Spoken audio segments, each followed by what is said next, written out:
Very good evening to all. Please check whether the screen is visible and voice is also clear to you. Please respond if you are able to hear me and the screen is also clear to you. Yes, sir. Okay. So in the today's class, we will switch from the topic of parsing and we will take a topic related to code optimization. Okay. We have already discussed that compiler design is in 6 phases, and first 3 phases are related to user, that is lexical analysis, syntax analysis, and semantic analysis. And next 3 phases are related with system, that is intermediate code generation, code optimization, and final code generation. So, out of the 3 phases which are towards the system, code optimization is one of the important phase, and there are many questions I can say in GATE on this topic. Okay, so why do we do optimization? Because we want to basically improve the code in terms of the resource requirement and in terms of the CPU requirement. Okay, so optimization is nothing but making it more efficient. Okay, so basically there are two different approaches. Rather, there are three different approaches, but two are very important and common. And these two are local optimization and loop optimization. And one more is called as peephole optimization, which is normally done after we complete the local and loop optimization. So if you say local, it is nothing but it is on some statements of the code, and if it is loop, तो वो inside loop रहेगा. That is basically, if you say it is a loop optimization, then it will be in the loop. जैसे आप for loop लिख रहे हैं या while loop लिख रहे हैं, and if you are optimizing for loop or while loop, then it is loop optimization. And if something is outside loop, then it is called as local optimization. So generally, we do local optimization, loop optimization, and after that we do people optimization. So basically, when you talk about optimization, optimization should not change the overall output. अगर आपको बोला गया है कि optimise करिए और optimise करने के बाद में if your code output is changed, so then that optimization is not correct.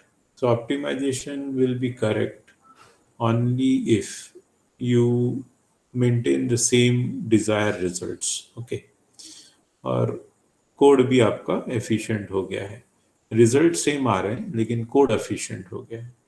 And second is you should not spend very large time in optimization, कि आप बहुत देर तक ऑप्टिमाइजेशन में काम कर रहे हैं, and then you come up with some optimize code, and then you say that okay, use this code. So this is not permitted. Generally optimization should be done as fast as possible. तो basis भी समझा और trade off भी समझा. तो basis मतलब result change नहीं होना चाहिए, कोड एफिशिएंट होना चाहिए. और ट्रेड ऑफ मतलब ऑप्टिमाइजेशन तो होना चाहिए लेकिन time required for optimisation should be well defined. ऐसा ऐसा नहीं होना चाहिए कि आप बहुत देर तक के वो कोड पे काम कर रहे हैं और फिर वो ऑप्टिमाइज कोड बोल के आप डिक्लेयर हो रहा है, तो then your lot of efforts are wasted. Okay, now next is how do we do local optimization. So local का मतलब है outside the loop, जैसे मैंने बताया. So if something is carried out outside the loop, then it is called as local. So one of the main method of local optimization is called as identifying the common sub expression and replacing them. So what is common sub expression? The expression which is present in the code, but it is executed more than once. कोई भी एक सब expression जो code में है और वो बार बार आ रहा है और वो आप एग्जीक्यूट कर रहे हैं, तो then it is called as common sub expression. So I'm told that I should speak sometimes in Hindi and English together so that all people will understand. But then I'm trying to make English as simple as possible.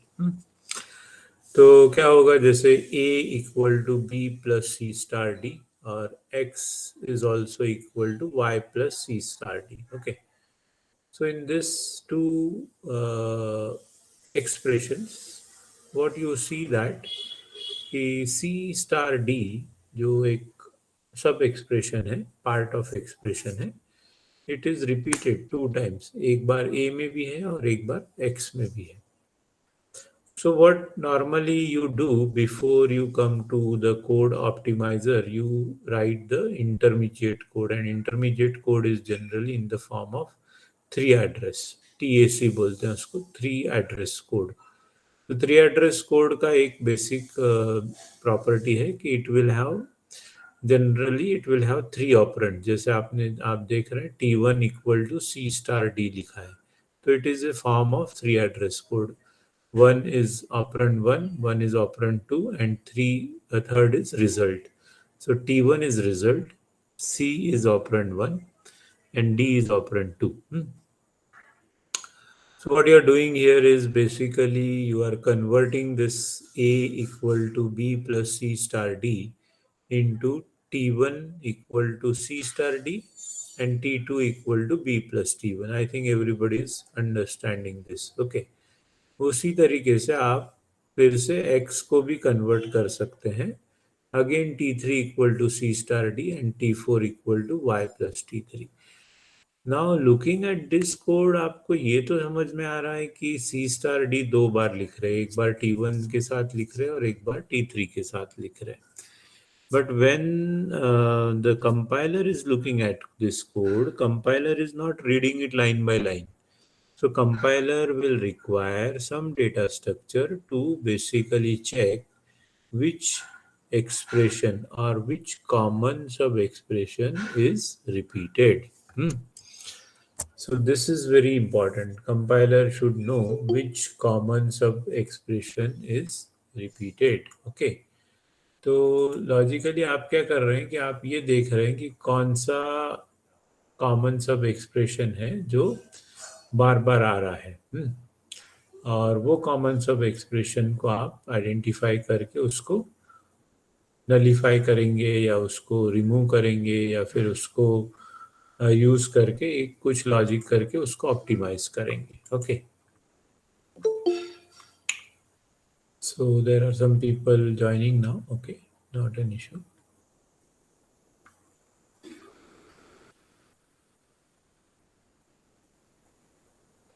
So now let us try to understand how do we identify this. Okay, so to identify this, we construct a graph called as directed acyclic graph.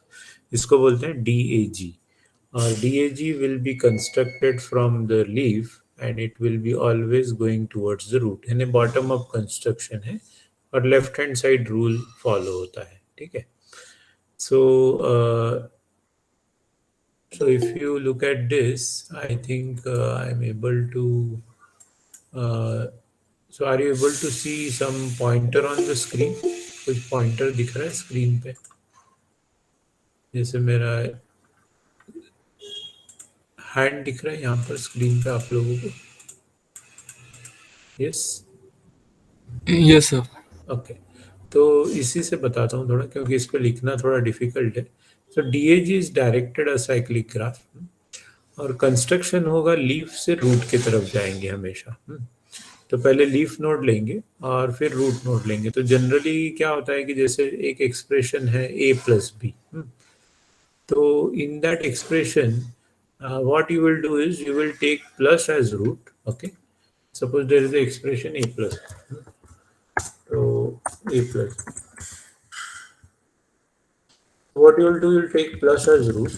Okay, और इसका एक left child ले लेंगे, that is left child will be a, and एक right child ले लेंगे, right child will be b.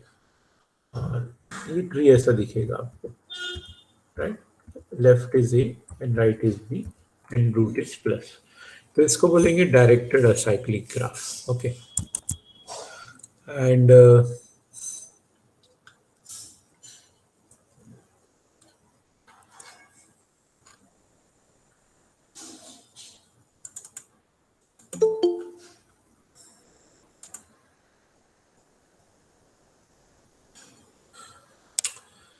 so check whether if everybody is able to join. Like I'm able to see people, but they are joining and leaving. So if any problem is there, you let me know. Okay.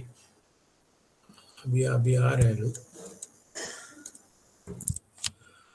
So directed acyclic graph is a data structure which will be used to find the common sub expression. So देखिए बड़ा simple और interesting concept है. Suppose ये आपका 3 address code है, यहाँ पर जो टेबल दिया है ना आपको, so this is your 3 address code. Okay, so what you will do is you will start constructing the uh, directed acyclic graph for this 3 address code. ये जो राइट हैंड साइड में ग्राफ बना हुआ है, it is in the form of a tree. Acyclic है इसलिए ये tree के फॉर्म में है, और इसीलिए इसको डायरेक्टेड बोला गया क्योंकि ये इसमें एजेस है, और असाइक्लिक है इसलिए इसको ट्री भी बोला गया है.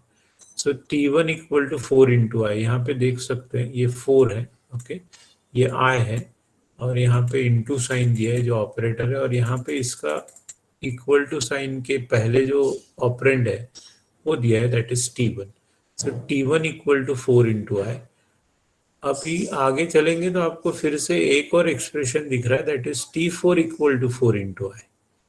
So now you can see their right hand side is same, 4 into I and 4 into I, but their left hand side is T1 and T4. So what this DAG allows you to do is to find out whether you have used this right hand side, that is 4 into I anytime. और अगर आपने 4 into I use किया है तो वहां पे ले जाके आपको T4 लिखना अलाउ कर देगा.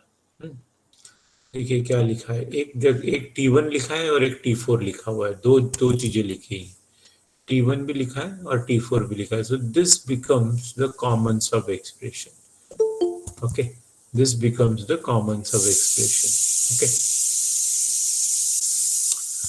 Are you getting this? तो यहाँ पे आप देख सकते हैं कि एस्ट्रिक के साथ में we are writing T1 as well as we are writing T4, and whenever your compiler is basically scanning this directed acyclic graph, so then in that case compiler will come to know that there is a common sub expression which is T1 and also which is T4. तो common sub expression का जो advantage है ना वो ये है कि आपको दो बार लिखना नहीं पड़ेगा. आपको या तो T1 लिखिए या तो T4 लिखिए. तो फॉर एग्जाम्पल कोई बोल रहा है कि ठीक है सर हम T1 लिखेंगे, तो जहां जहां पे आपने T4 लिखा है वो सभी जगह पे आपको T1 बोलना पड़ेगा फिर. और कोई बोलेगा नहीं भाई मुझे T4 लिखना है, तो जहां जहां पे आपने फिर से T1 लिखा है वहां वहां पर आपको T4 लिखना है. Okay, so I am coming to that also. जैसे अब आप और एक देख सकते हैं, फॉर एग्जाम्पल आपने यहाँ देखिए T9 equal to I plus 1 and I equal to T9. तो क्या होगा यहाँ पर, क्या होगा कि आपको दो बार एक ट्री यूज करने का चांस मिल रहा है कि I plus 1 equal to T9 और T9 ही I है, तो आपने I भी वहां पे रख दिया और T9 भी वहां पे रख दिया. अब जब कंपाइलर इसको स्कैन करेगा तो compiler will come to know कि जो जो नोड पे दो से ज्यादा आपने ऑपरेंड रखे हैं वो नोड आपके कॉमन सब एक्सप्रेशन बोले जाएंगे. कौन से नोड कॉमन सब एक्सप्रेशन बोले जाएंगे, कोई अनम्यूट करके बता सकता है? जो नोड पर क्या रखा है, एक से ज्यादा ऑपरेंड रख दिया है, that node will become the common sub expression. Okay, clear? That node will become the common sub expression. So common sub expression is nothing but it is those nodes in the directed acyclic graph which has more than one operand. यहाँ पे भी है T1 भी है, T4 भी है, I भी है, 9 भी है, so it becomes the common sub expression. Okay, please write on the chat window whether you have understood this, what is common sub expression, understood or not understood। लिखिए chat window पे। Very good. Any other person who wants to add on, understood or not understood? Very good. तो common sub expression कैसे बनाएंगे समझिए। जैसे अभी यहाँ पर T1 इक्वल टू 4 × I है। फिर से आपको लिख के बता दूं। आप क्या करेंगे, एक इंटू साइन ले लेंगे पहले, फिर दूसरा साइन दूसरे साइड में एक और एक नोड पे आ जाएंगे, 4 ले लेंगे। ओके, इसको थोड़ा आगे कर देता हूँ। और फिर एक नोड पे आ जाएंगे, I ले लेंगे। ओके, अब ये हो गया 4 × I, राइट। ये पूरा जो बॉक्स बना। अब वापस एस्ट्रिक पे आ जाएंगे और यहाँ पे लिख देंगे, कोई भी राइट हैंड साइड पे लिखिए, लेफ्ट हैंड साइड पे लिखिए, कोई प्रॉब्लम नहीं। यहाँ पे आप लिख देंगे इट इज T1।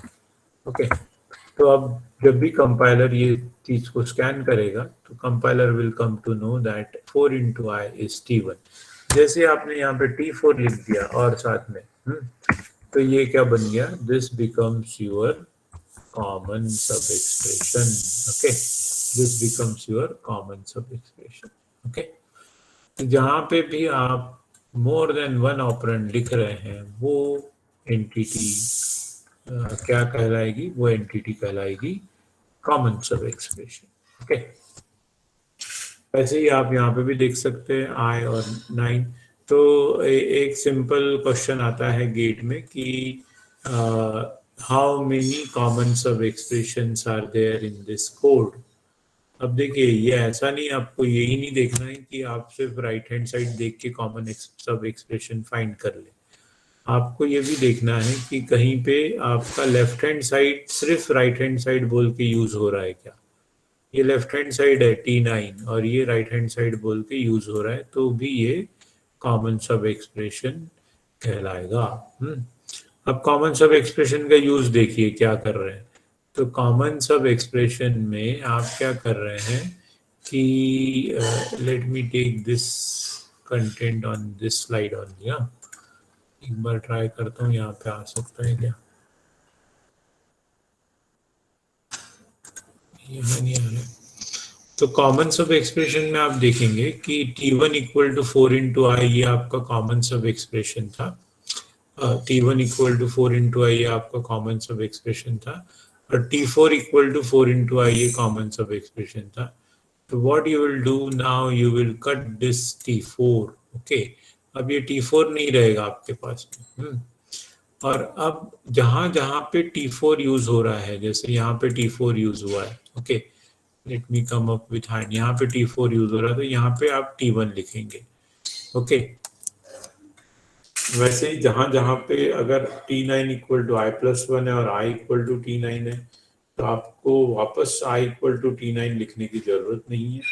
जहां जहां पे I यूज हो रहा है वहां वहां पे आप T9 यूज कर लीजिए, ये दिखाएगा आपका नोड। ओके, तो चलिए, I think this is understood कि what is common sub expression और डैग से कैसे बनाया जाता है।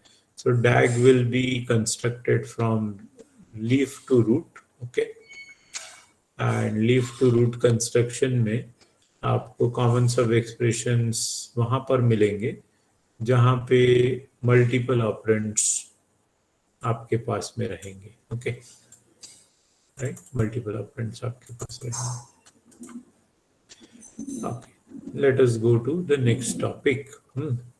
अभी यहाँ पे बहुत सारा लोकल ऑप्टिमाइजेशन में बहुत सारे टॉपिक्स है आपके गेट कोर्स में। Copy propagation, dead store elimination, constant propagation, variable propagation, dead code elimination और अलजेब्रिक ट्रांसफॉर्मेशन। अगर आप फाइनल ईयर में हो तो आपको इस पे भी बहुत सारे क्वेश्चंस आएंगे और अगर आप गेट दे रहे हैं तो भी आपको इस पे काफी क्वेश्चंस आएंगे। Copy propagation, dead store elimination, constant propagation, variable propagation, dead code elimination, or algebraic transformation. So what we will see now, we will see these things one by one, and we will try to see how we can do optimization. Okay, so let us start with what is copy propagation. Slide visible है, content visible है सभी को, Yes, sir. Font भी सही है। चलिए आगे चलते हैं। तो सपोज आपके पास में एक सिंपल कोड है, आप देखिए इसमें there is array of size 20 और ए ऑफ 0 लिखा है 3 और ए ऑफ 1 लिखा है 4। तो इसका 3 एड्रेस कोड बनेगा, T1 इक्वल टू 0 इंटू 4 और T2 equal to address of A minus C, T2 of T1 equal to 3। ये आपका A ऑफ 0 3 हो गया और ये आपका A ऑफ 1 4 हो गया। Okay, T2 equal to address of A minus C, T4 equal to address of A minus C. Okay, तो अगर आप यहाँ पे देखेंगे तो क्या हो रहा है कि above code the copy propagation is possible for statement number 10 and 40। तो वैल्यू ऑफ T1 जो है वो आपने यूज किया है और वैल्यू ऑफ T3 भी यूज किया है। अगर आप यहाँ पे थोड़ा ध्यान से देखेंगे तो ये T2 ऑफ T1 है, और ये T4 ऑफ T3 है। ये दो जगह पे आप, एक बार आपने T1 यूज किया, एक बार आपने T3 यूज किया। और अब क्या कर रहा है कंपाइलर कि what compiler is doing now is compiler is basically replacing this T1 with its value which is 0 and replacing this T3 with its value which is 4। हमेशा ये ध्यान में रखिए कि वैल्यू को एक्सेस करने में जितना टाइम लगेगा उससे ज़्यादा टाइम मेमोरी को एक्सेस करने में लगेगा, इसलिए कॉपी प्रोपोगेशन इम्पॉर्टेंट है। Why copy propagation is important? Because it will replace the variable with their values. ये वेरिएबल है T1 और 0 क्या है? वैल्यू। तो अगर आप T1 के बजाय 0 यूज करते हैं तो then in that case your code will be executed more faster, क्योंकि वो T1 को ढूंढेगा फिर 0 मिलेगा। अभी क्या हो रहा है? डायरेक्ट 0 मिल गया। ओके, T1 को ढूंढने की जरूरत नहीं है। देखिए यहाँ पर T1 को ढूंढेगा और फिर 0 को फाइंड करेगा, क्योंकि T1 क्या है? 0 है। तो T1 को टच करने से 0 मिल गया, तो फिर यहाँ पे 0 यूज करेगा। लेकिन कोई यहाँ पे 0 लिख दे रहा है डायरेक्ट, तो वो फास्ट हो गया। जैसे कि और एक एग्जांपल बताता हूँ। जैसे कि एक एग्जांपल ऐसा है कि x इक्वल टू 5 और y इक्वल टू 3। और आप लिख रहे हैं, क्या लिख रहे हैं? आप लिख रहे हैं z equal to X plus Y. तो बताइए इसका कॉपी प्रोपोगेशन क्या होगा? z इक्वल टू क्या लिखेंगे? कोई भी बोलिए, कोई एक बोल के बताइए या चैट पे लिखिए, क्या लिखेंगे z इक्वल टू? अब x की वैल्यू 5 है और y की वैल्यू 3 है, तो जब ये कोड एग्जीक्यूट होगा z equal to X plus Y, compiler will search where is x, where is y. It will come to variable x, variable y. It will find x equal to 5. It will find y equal to 3. तो क्या होगा यहाँ पर? अगर आप directly 5 plus 3 लिखते हैं, okay, कहाँ पर? z equal to what you will write now? You can simply write z equal to 5 plus 3, and this code will be much faster than z equal to x plus y. This is called as, what is this is called as copy propagation. Okay, समझा? आया सबको clear idea क्या है? Yes, sir. है ना, एकदम simple है। और क्या होगा? स्पीड बढ़ेगी, स्पीड इंक्रीज होगी। क्यों? क्योंकि मेमोरी एक्सेस खत्म कर दिया आपने। एक्स को भी नहीं चाहिए, वाई भी नहीं चाहिए, आपने डायरेक्टली उसको कॉपी कर दिया, है ना? जो आप वर्ड में करते हैं ना, कट पेस्ट, तो ये वो लॉजिक है। अब देखिए क्या हो गया यहाँ पर यहाँ पे क्या किया, T1 को रिप्लेस किया किससे, 0 से, और T3 को रिप्लेस किया किससे, 4 से. So it is basically you have copied their values. This is called as copy propagation. एक और एग्जांपल बताता हूँ, बड़ा सिंपल कॉन्सेप्ट है लेकिन बहुत इंपॉर्टेंट है, और आप ये हमेशा ध्यान में रखिए कि जब आप i इक्वल टू 0 लिखते हैं, ओके, और फिर आप लिखते हैं फॉर लूप में फॉर i, तो नॉर्मली क्या हो रहा है कि यहाँ पर भी आप i इक्वल टू 0 से स्टार्ट करते हैं, right. So you need this line, okay, you can directly come to for i equal to 0, okay, right. कहीं कहीं पे some compilers also allow you to define I inside the for loop for int I equal to 0. ये भी एक type का copy propagation है. कहीं आप ऐसा भी लिखते हो I equal to 1, okay, and then you write some I equal to 2 for example, okay, and then you write somewhere you write x equal to x divide by I. तो ऐसा ना करते हुए आप सिंपल ऐसा भी लिख सकते हैं x equal to X by two. It will be more faster than x equal to X divide by I. तो आई थिंक एवरीबडी, सो ये सब चीज़ों पे मत ध्यान दीजिए. आपको क्वेश्चन ये आता है कि जैसे आपको ये थोड़ा नहीं समझा होगा T2 equal to address of A minus C वगैरह क्या होगा, तो ये कोई ज़रूरत नहीं है समझने की अभी, क्योंकि एग्जाम्पल आता है कि कॉपी प्रोपोगेशन यूज़ कीजिए और कोड को मॉडिफाई करिए. तो आप इससे इजीली कर सकते हो. कॉपी प्रोपोगेशन यूज करके आपने ये कोड मॉडिफाई किया. अब नेक्स्ट चलते हैं dead stored elimination. What is dead store elimination? तो जैसे ही आपने कॉपी कर दिया वैल्यूज को, देखिए अब यहाँ पे क्या हो गया कि ये कोड में चलते पहले. ये कोड में यहाँ पर आप यूज कर रहे हैं T1. देखिए यहाँ पे T1 यूज कर रहे हैं, यहाँ पे T3 यूज कर रहे हैं. तो इसी कोड में आपको T1 और T3 रहना बहुत जरूरी है, क्योंकि जब कंपाइलर स्कैन करेगा ना तो कंपाइलर पूछेगा कि T1 क्या है, T3 क्या है. अब आपने बोला T1 0 है, T3 4 है. और अब आप सभी लोग ध्यान से ये वाला कोड देखिए, 10 टू, ये वाला जो मैं आपको यहाँ पे मार्क कर रहा हूँ, ये वाला 10 टू 60 वाला, इसमें कहीं भी सिवाय 10 और 40 के आपने T1 और T3 यूज किया है क्या?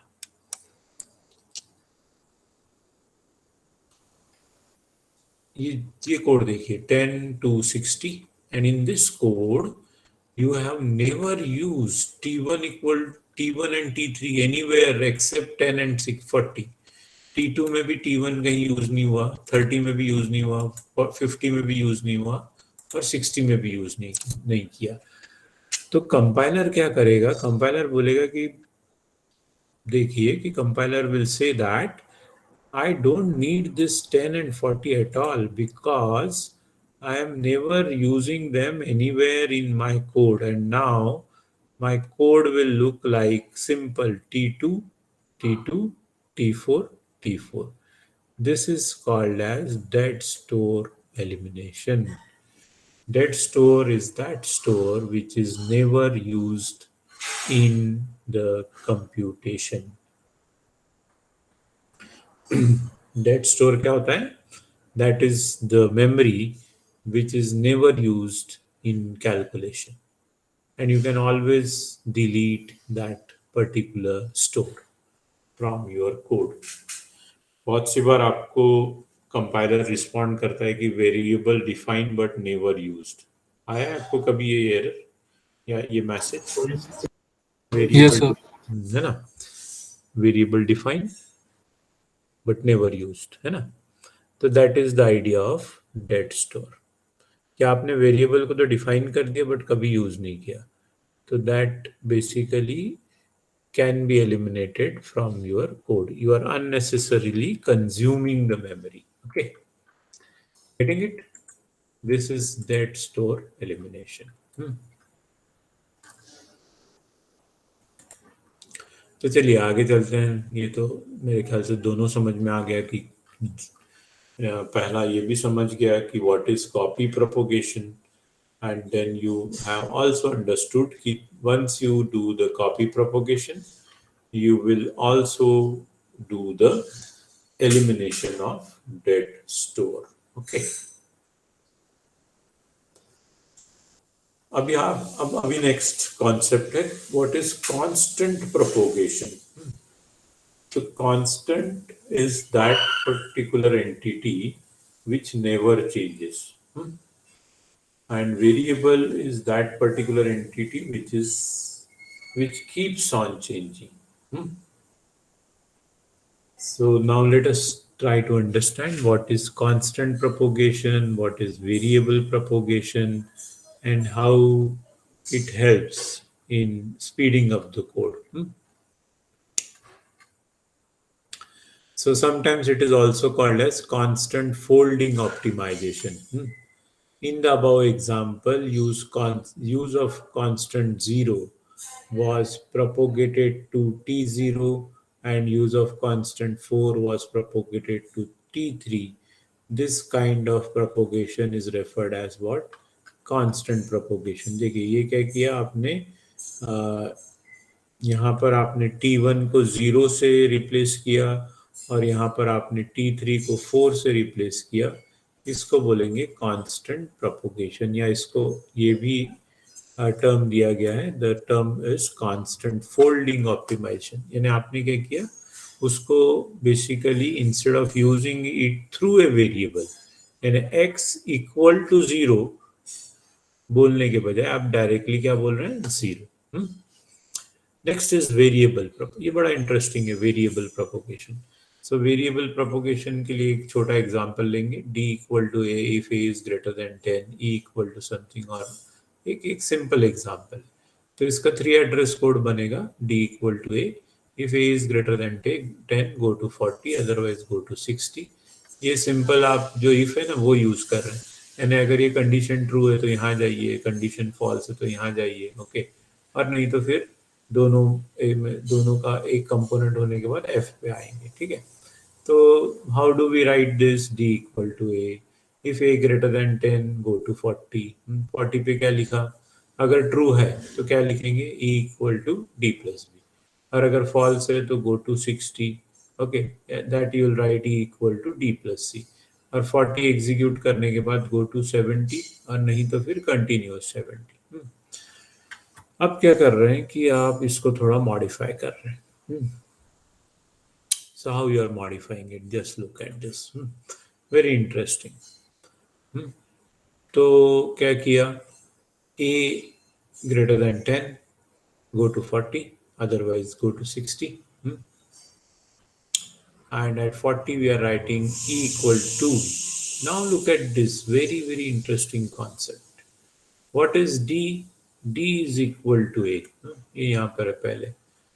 तो अब आप जब आप d इक्वल टू a बोल रहे हैं तो बेसिकली क्या कर रहे हैं, जो a का वैल्यू है वो किसको दे रहे हैं, D. Very good. a का वैल्यू किसको दे रहे हैं, d को. तो अब व्हाट कंपाइलर विल डू कि भाई अब आप d को क्यों बार बार रेफर कर रहे हैं, जब आपने a का वैल्यू d को दे चुके हो. तो then you simply use the value of what, बोलिए. A. Very good. तो this is called as variable propagation. Variable propagation का मतलब यह है कि जो जो नजदीक वाला वेरिएबल है, आपके पास का वेरिएबल है, उसको यूज कर लो इंस्टेड ऑफ यूजिंग दूर वाला वेरिएबल. तो d जो है वो दूर का वेरिएबल है और a जो है वो आपके नजदीक का वेरिएबल है. तो जहां जहां पे आप d यूज कर रहे हैं, तो जब आप d यूज करेंगे तो कंपाइलर बोलेगा मुझे d पता नहीं है, बताइए d क्या है. फिर आप बोलेंगे a है d. तो instead of moving in direct way, d equal to a जब एग्जीक्यूट कर देगा तो wherever you are using d, you will use instead of d what, a. This is called as what, variable propagation. So this will speed up your execution speed. Okay, because now what will happen, everywhere wherever you are using D you will use what, A. Got it? तो चलिए आगे देखते हैं कि what is dead store out of this now. So statement 10 जो था D equal to A, अब तो D यूज ही नहीं हो रहा है ना. क्या क्या खत्म हो गया कोड से, बोलिए यहाँ से क्या खत्म हो गया. यहाँ पे क्या नहीं दिख रहा आपको, यहाँ पे क्या दिख रहा था पहले, D.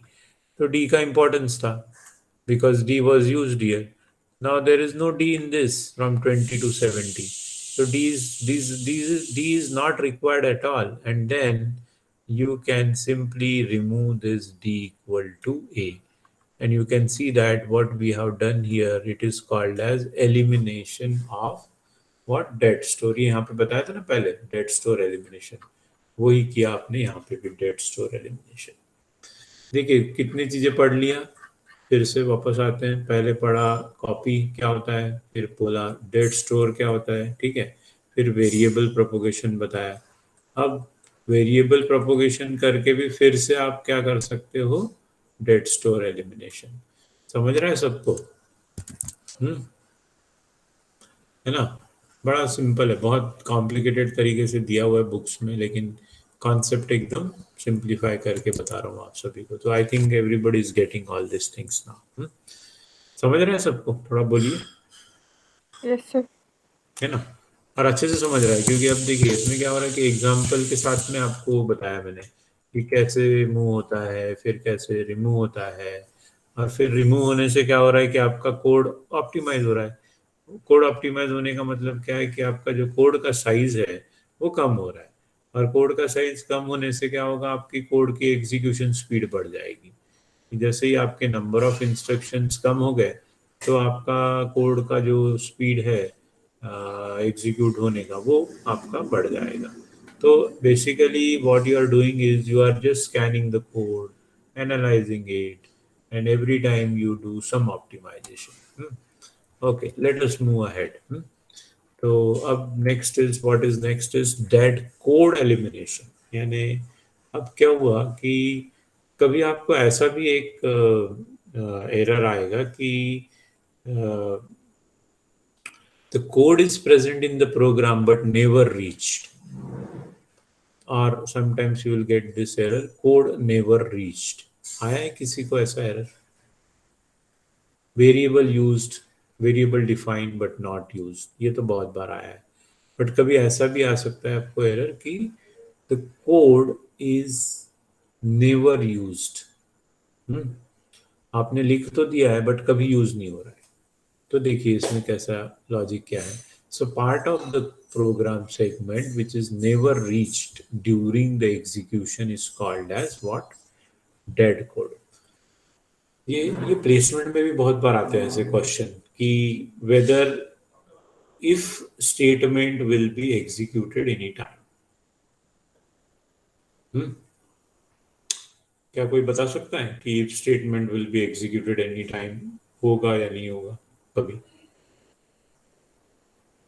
What is the condition in if, बोलिए. debug equal to 1. debug एक वेरिएबल है, उसकी वैल्यू क्या पूछ रहा है आप इफ को, debug whether debug is equal to 1 और नॉट. और अब आपने debug को क्या रख दिया पहले, आवाज आ रहा है? 0. तो debug का वैल्यू क्या रख दिया आपने पहले, debug की वैल्यू आपने 0 डिफाइन कर दिया ना. यहाँ पर देखिए ना, दिख रहा है ना सभी को, फॉन्ट दिख रहा है ना. थोड़ा और इंक्रीज करें, अभी दिख रहा है सबको? थोड़ा बोलते रहिए तो मुझे भी समझ में आएगा कि आप लोगों को सुना ही आ रहा है या फॉन्ट दिख रहा है. Yes sir. तो और आपने बोलना भी चाहिए ना, क्यों नहीं बोले आप लोग, थोड़ा बोलेंगे तो अच्छा रहेगा. And it is good because you will feel confident है. So now debug equal to 0 रख दिया. अब आप क्या कंडीशन टेस्ट कर रहे हैं, debug equal to 1. So there is no code before that which has changed debug, and debug value is very predefined to 0. So in that case, debug will never be equal to 1. Huh? And then this if condition will be always true रहेगी या false रहेगी बोलिए. if condition की value हमेशा false होगी या true होगी. false, very good. हमेशा फॉल्स ही रहेगी ना, क्योंकि डीबग हमेशा क्या रहेगा, उसके पहले डीबग आप जीरो लेके चल रहे हैं, यानी x इक्वल टू जीरो लेके चल रहे हैं. एक सादा एग्जांपल क्या कर रहे हैं देखिए, इसमें आपने क्या किया, x इक्वल टू जीरो बोल दिया. अब आप आने बोल रहे हैं भाई if x equal to one then print.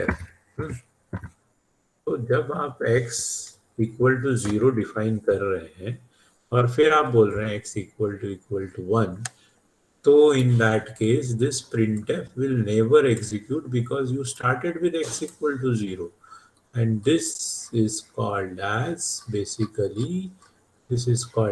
dead code. Okay, तो इसका 3 एड्रेस कोड ऐसा बनेगा, debug equal to 0, if debug equal to 1 go to 30, और कुछ go to 70, और कुछ ये कर दिया a b c वगैरह. अब आप देखिए कि in this case you will never execute z equal to a plus b plus c. You will only execute v equal to a plus b plus c. तो जहाँ पे भी आपने z के इंस्ट्रक्शंस लिखे हैं वो सब आपने जबरदस्ती लिख दिए हैं, क्योंकि वो कभी एग्जीक्यूट नहीं होने वाले हैं. And then whenever compiler basically execute this code, it will give you the error that there is a code in the program which will never execute. जैसे debug इक्वल टू जीरो, देखिए ये debug equal to zero पहले copy propagate हो गया, zero equal to one कभी नहीं होगा, तो गो टू 70 ही जाएगा हमेशा, गो टू 30 कभी नहीं जाएगा. ठीक है, ठीक है. तो क्या करेंगे, अभी आपको कौन से इंस्ट्रक्शंस हटाने हैं, 20 30 40 50 सब हटाने हैं. क्यों, क्योंकि these instructions have no meaning in the code and your code will be reduced to this.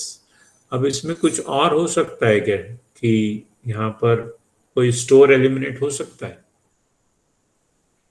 दो चीज किया आपने, कोड को एलिमिनेट कर दिया, अब क्या आप स्टोर दिख रहा है कुछ एलिमिनेट करने का चांस, और बोलिए कोई. कौन सी वेरिएबल यूज नहीं हो रही है 10 70 80 90 में, बोलिए भाई. 10 70 80 90 में you can see that debug is not used, and since debug is not used it will be treated as a dead store. So actually you are further reducing it to simple 70 80 90. Okay, और वो 70 80 90 क्या है, बस एक instruction है v equal to a plus b plus c. Okay, so this is basic idea of dead code elimination. क्या क्या फिर से देखिए, डेड कोड का क्या मतलब है, that code which will not be executed, that code which will never be executed because it is not reached during the execution. Okay, थोड़ा थोड़ा हिंदी में भी बोल रहा हूँ, आपको ज़्यादा समझ में आएगा इससे मुझे लगता है, क्योंकि मुझे ऐसा बोला गया है कि थोड़ा हिंदी में भी बात करिए. तो कोई इशू नहीं है, आप बताइए जहाँ पर नहीं समझा. We can still go into further details and we can do some more operations. देखिए, again we have some definition of the code, which is converted into 3 address code. So in the above code, return y statement will generate the transfer of control to the main program. This code will generate the dead code in the segment. Just see, return y. Okay, so return y will be जो भी return statement है वो control को transfer कर देता है बाहर, main method से बाहर कर देगा. जैसे ये demo is the method, in this there are few variable and there is a return y. This return y will transfer the control out of this function. Okay, so then there will not be any basic requirement of x equal to y plus z, z equal to z plus 1 and return z. क्यों, क्योंकि यहाँ से बाहर निकल गए ना आप, return y से you are coming out. Okay, so then this code will never be executed and the TAC will be, which is originally of 11 statements or 12 statement, will reduce to only 5 statement. T1 equal to a plus b, जो कि यहाँ पर हो गया. x equal to t one बोलेंगे तो x का value is t one का value. T two equal to t one by c. Okay, y का वैल्यू इज टी टू का वैल्यू. यहाँ पर आप देख सकते हैं कुछ कॉमन सब एक्सप्रेशंस भी मिलेंगे आपको. Okay, and then return y. Okay, so return y will just transfer the control out of the loop and then you can exit simply. Why you don't need the remaining instructions? Because return statement will transfer the control out of the function, and once you execute the return statement, remaining instructions after return statement will never be executed. This is also one simple example of dead code elimination. Okay. और ये आपने बहुत बार school में भी पढ़ा होगा कि whole numbers की identity, what is the identity of whole numbers. So there is additive identity and there is a multiplicative identity. So if you add something with 0, it remains same, and if you multiply something by 1, it remains same, and if you multiply something by 0, it becomes 0. So if in case you find some instruction where you multiply the variable by 1, better to use simple uh, transformation like y equal to x. So if you write y equal to x multiplied by 1, so why you should do the ALU operation here. ALU का मतलब है arithmetic and logic unit. तो ये control वहां छोड़ेगा, तो इसके बजाय आप सिंपल लिखिए y equal to x. Okay. Further, what is algebraic transformation? इसमें बहुत सारे अलग अलग ऑपरेशंस अवेलेबल है. फर्स्ट इज बेसिकली, एक मिनट,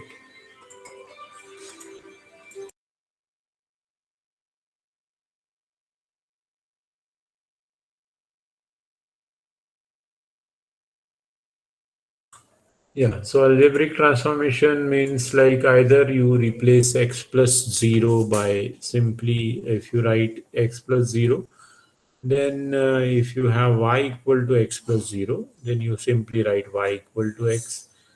तो ये कोड में कैसा पता चलेगा? If there is a multiplication at the root and if there is one of the operand as plus, then you can do algebraic transformation.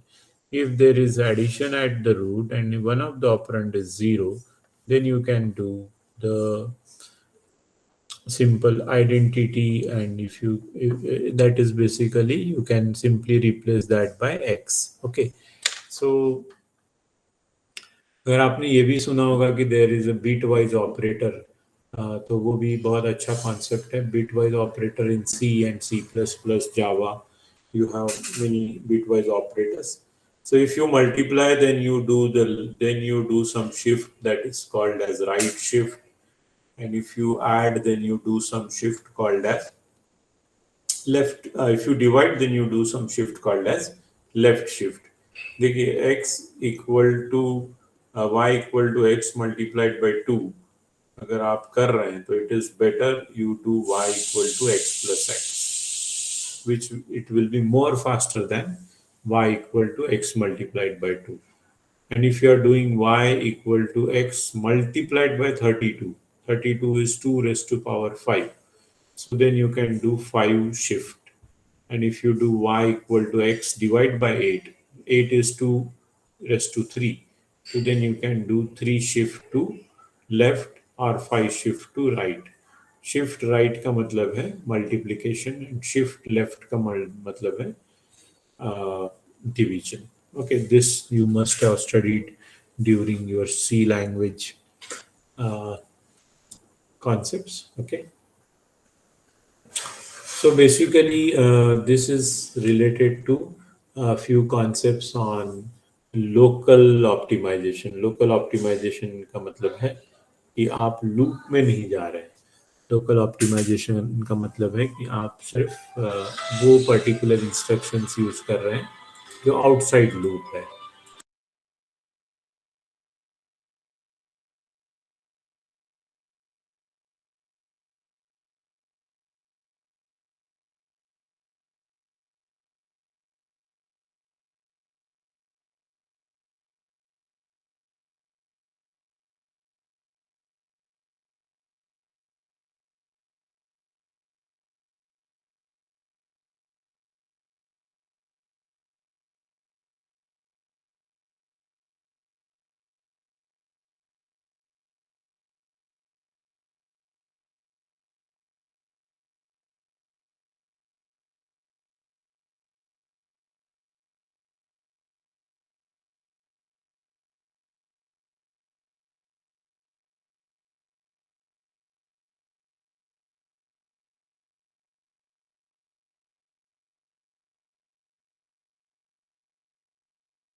Sorry, there was a small call.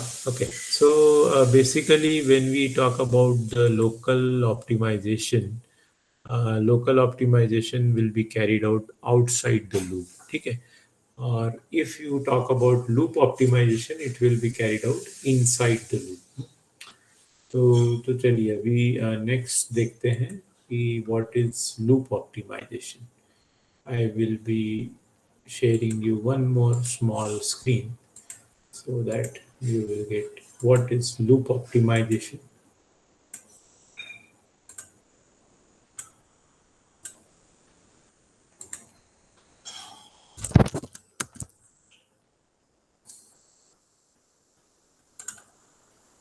So some new screen is visible, loop optimization लिखा हुआ है. Yes, sir. Okay, चलिए आगे चलते हैं. हाँ. तो loop optimization is nothing but it will be carried out inside the loop. हमेशा ये क्या रहेगा, loop के अंदर जाएगा, loop के अंदर होगा. अब यहाँ पे बहुत सारी चीजें है कि if the loop optimization is to be performed, first thing is you will have to identify कि loop कहाँ पर है. बहुत ही important चीज है कि अगर आप ये कोड देख रहे हैं जो लेफ्ट हैंड साइड में है, तो this is the code which you are writing. और कंपाइलर को कोड जो देखने मिलता है वो ऐसा मिलता है जो जो राइट हैंड साइड के टेबल में है. अब प्रॉब्लम यह है कि कंपाइलर यहाँ तो दिख रहा है कि फॉर लूप है, आपने लिखा है तो आपको समझ जाएगा कि यहाँ पर एक लूप है. But compiler will have to first identify कि where is the loop between 100 to 111. समझ में आ रहा है. और लूप आइडेंटिफाई करके ऐसा इंस्ट्रक्शन आइडेंटिफाई करना पड़ेगा जो लूप में तो है लेकिन चेंज ही नहीं हो रहा है. वाई? क्योंकि वो अननेसेसरीली आपने लूप में लिख दिया है. It is present in the loop, but it is never changing. And once you identify that particular instruction, then you start checking whether it can be moved outside the loop or not. क्या उसको हम loop के बाहर निकाल सकते हैं या नहीं. और अगर उसको हम लूप के बाहर निकाल सकते हैं तो अपना लूप में जो टाइम जा रहा है वो कम हो जाएगा, है ना. है कि नहीं. जैसे यहाँ पर एक सिंगल इंस्ट्रक्शन है कि हमेशा मैं बोल रहा हूँ inside the loop x equal to 10, तो क्या होगा, sum equal to sum plus a of i. Sum की वैल्यू तो चेंज होती रहेगी बट x इक्वल टू 10 हमेशा कांस्टेंट ही रहेगा. तो then it becomes your instruction which should be removed either before the loop or it should be brought outside the loop. ठीक है. So I think we are done with the time. And I think we can now stop here. But I can still teach all these things to you if you want further. I am done with my 6 classes. So if you want further कि और भी थोड़ा पढ़ाया जाए तो और भी पढ़ा सकता हूँ कोई फ्राइडे सैटरडे संडे. अदरवाइज आप ये थोड़ा मटेरियल आपको मिल भी सकता है आपको. You can check some more. You can also check my website.